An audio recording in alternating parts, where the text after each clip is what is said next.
So I used to play Magic the Gathering. You played Yu-Gi-Oh. I played chess, and I use chess as an analogy in a lot of videos because I think it's a beautiful strategic game. But it doesn't translate perfectly over into business. It has certain shortcomings, and the biggest shortcoming is that chess is a game of perfect information, which means you at all times know exactly where you stand relative to your opponent. You can see all the pieces. There's nothing obscured through the fog of war, and that's not life. Life, you need to be able to operate in an environment of unperfect information, right? Or imperfect information, which means you might have some good information, some bad information, and some information that you're not even sure what it is, right? Like you think you have good, but it's actually bad. And being able to discern that and be able to operate in a probabilistic environment is the key. And so what you learn in Magic is it's not about whose deck has the peak potential, right? Because peak potential only wins in outlier circumstances, right? If you have a bell curve of probability, then at its peak, it's going to perform when it's at its top 10, 15%, it's going to dominate, right? So you might have a deck that has a higher peak than this person. But you want to optimize for the deck that has the higher like win potential across the board, right? And so if your deck has to operate at 10 to 15% of its max to be successful, whereas this guy consistently he can operate at 80%, he's going to win more often. Because which one occurs more frequently, the 80% or the 10 to 15%, right? And so you're trying to create a deck that isn't just the best. Like if I get this one sequence of events, I win one shot, one kill. You're trying to create something. This is the same with business. You're trying to create something that's anti-fragile, something that's fragile. It has a very narrow number of win conditions that have to be met. And if it doesn't get met, if for some reason you don't draw the correct cards in the correct order at the right time, or that guy draws this sequence of cards at the right time, you lose. That's not anti-fragile. Anti-fragile would be, okay, regardless of what I draw, I have good chances here. Regardless of what he draws, I have good chances here. And so you want to maximize for probability of victory, not through just peak performance. And this is really interesting, and we can use tennis as an example. So Carlos Alcaraz and Jannik Sinner are the two best tennis players in the world right now. They've won like 8 of the last 10 Grand Slams over the last 2.5 years. But they play very differently. They're very different players in that Alcaraz has what is considered the highest peak. So when he's playing and he's having a good day, he's going to win. He's going to win. But he also, when he's at 80%, his 80% is actually quite low. So he's very inconsistent. So what that means is when he's playing at 80%, he could lose to somebody ranked 50 or 100, right? Now, Jannik's top level is slightly below Alcaraz. So if Alcaraz is having the day, he's going to win. But Jannik, if he's either at his top or at 80%, his 80% is still not losing to a top 20 player, right? And so who's going to win more consistently in tournaments is the question. Now, Alcaraz, if he can string together a week of like really good matches at his peak performance, he's going to dominate. But you look at it over the course of a year, who's more likely to have the better year? Sinner.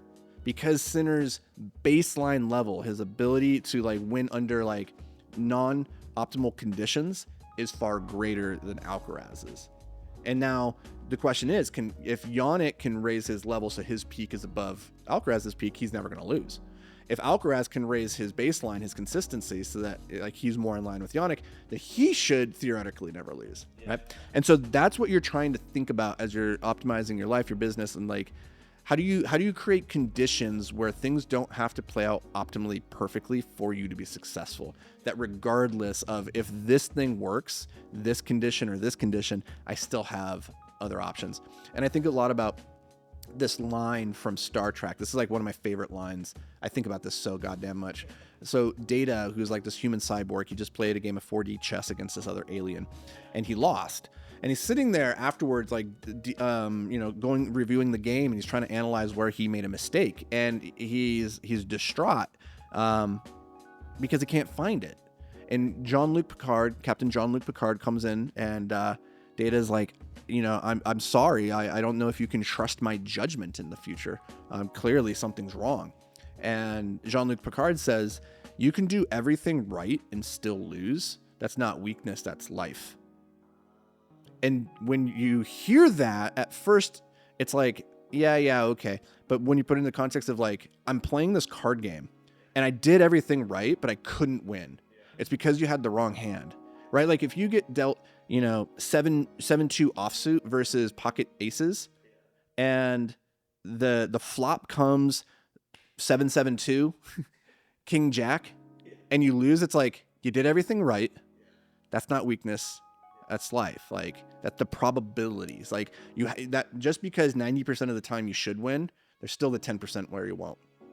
And you want to figure out how can I make it so that I don't necessarily expect to win 90% of the time, but how can I make, because that's like a really high level, but how could I win like 80% of the time? Hell, if you think about this, man, there's so many good parallels. Roger Federer, who's like one of the greatest tennis players of all time, gave a commencement speech last year, and he talked about how he won 83% of his matches over the course of his career. He won 20 Grand Slams. He's considered like one of the top 3 best players of all time, unequivocally. 83% win matches. However, if you were to look at how many points he won in those games, he only won 51% of points. So in any given match, he only won 2% more points than his opponent. 51 versus 49. It's narrow. That means he won slightly more than 1 out of every 2 points. It's hardly distinguishable. And yet, when a match is decided by 2% difference, you compound that over a career, it's 83% win victory. It's massive. Yeah. And it's simply because like winning often is the difference between just a 1% tweak here or there. Right? And it's wild when you start to think about how thin that line is of like what's the probability of success into failure. But it's really empowering because you will spend, the moral there is that you will spend roughly 50% of your life failing and 50% of succeeding. And if you can just turn the odds slightly in your favor, right? Like the odds in blackjack for the house, the casino to win is like 54% to 46%. It's a slight edge, and yet it's $1 trillion industry. It's $1 trillion profitable. No, I don't know about $1 trillion. It's a very profitable industry because they can know on a long enough time span, 56% win rate dominates 46. Or I'm sorry, 54 dominates 46. And I might be wrong about the specifics there. Somebody can correct me in the comments. But and so I find that really empowering, which just means you don't need to win all the time. You don't even need to win even remotely close to all the time. You just need to win slightly more than you fail. And if you can compound that over a lifetime, you become wildly successful. It's pretty cool.